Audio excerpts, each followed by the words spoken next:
so irresistible. Really? The scientist guy? Really, Chandler?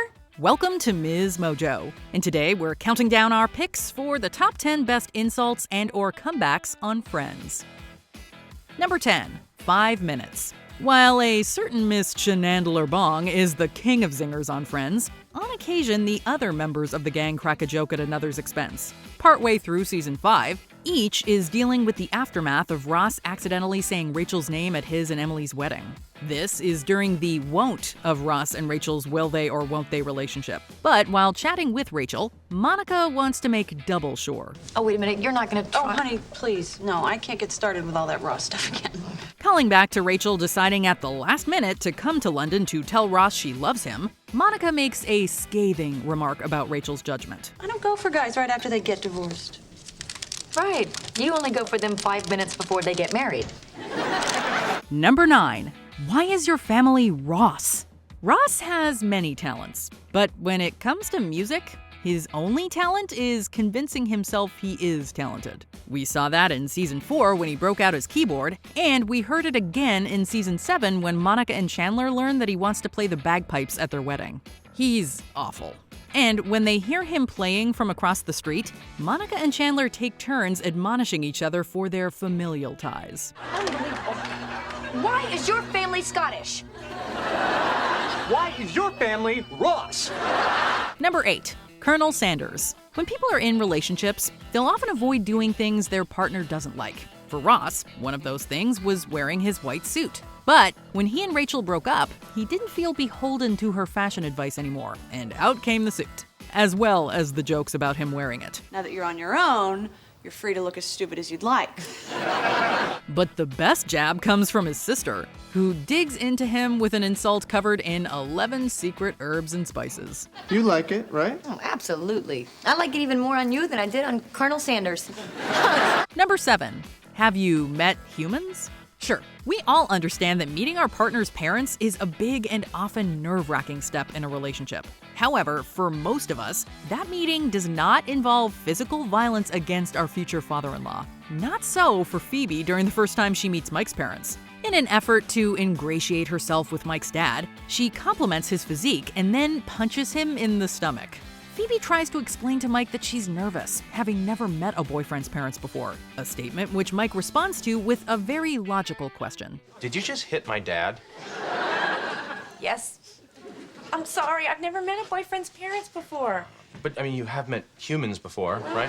Number 6. Other women. When Ross slept with the hot girl from the copy place, it wasn't good for his relationship with Rachel.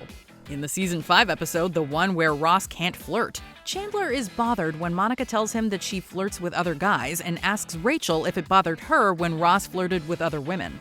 No matter what side you come down on the were they on a break or not debate, you gotta love her answer. Rachel, when you were going out with Ross, did it bother you when he flirted with other women?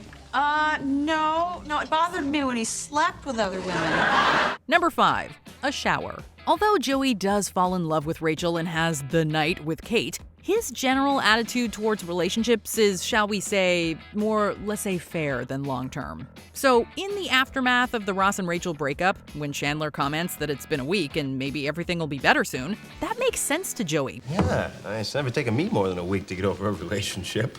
In fact, according to Monica, that's 7 days, minus the length of a shower, longer than he's ever actually needed to move on. It's never taken you more than a shower to get over a relationship. Number 4. The sun. Ross could probably tell you the name of every dinosaur and the period in which they lived. But in season 10, counting to 5 while getting a spray-on tan turns out to be beyond his level of comprehension. And unfortunately for him, he doesn't just mess up once in his attempt to spray himself darker. Oh my God, you can do a duet of Ebony and Ivory all by yourself.